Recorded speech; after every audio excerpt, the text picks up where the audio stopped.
আলাইকুম বন্ধুরা, বিকালবেলা খুব দারুণ একটা সুন্দর জায়গা। ওই জায়গা এখানে হলো সবজি বাগান, এদিকে হলো ফুলের বাগান। খুব দারুণ সুন্দর একটা জায়গা। আমি বিকেলবেলা আসলাম, একটা কাজ করে যাচ্ছি, দেখলাম জায়গাটা খুব সুন্দর, তাহলে শেয়ার করলাম আপনাদের সাথে।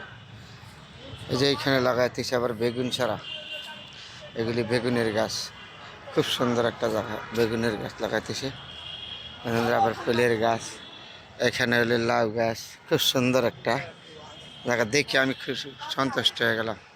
এগুলি হলো লাউ ক্ষেত। বিকেলবেলা খুব দারুণ সুন্দর।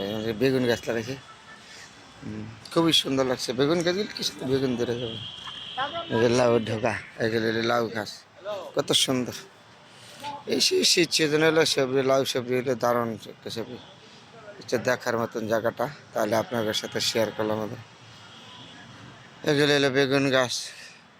ঠিক বিকালবেলা আমি আসলাম, এই টাইমে আপনাদের এটা লাউ ক্ষেত বলে। খুব দারুণ একটা সবজি লাউ বাংলাদেশের ভিতরে।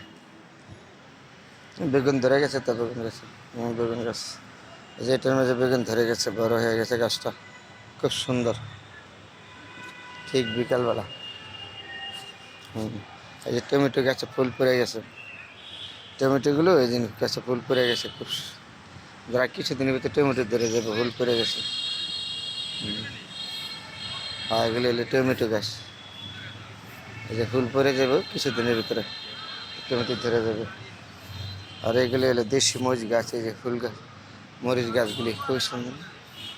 হ্যাঁ, এখানে হলে টমেটো গাছ। আসলে এই শীত সিজন হলে তো আমাদের তরকারি, টমেটো, লাউ এগুলি ধরে বেশি আমাদের।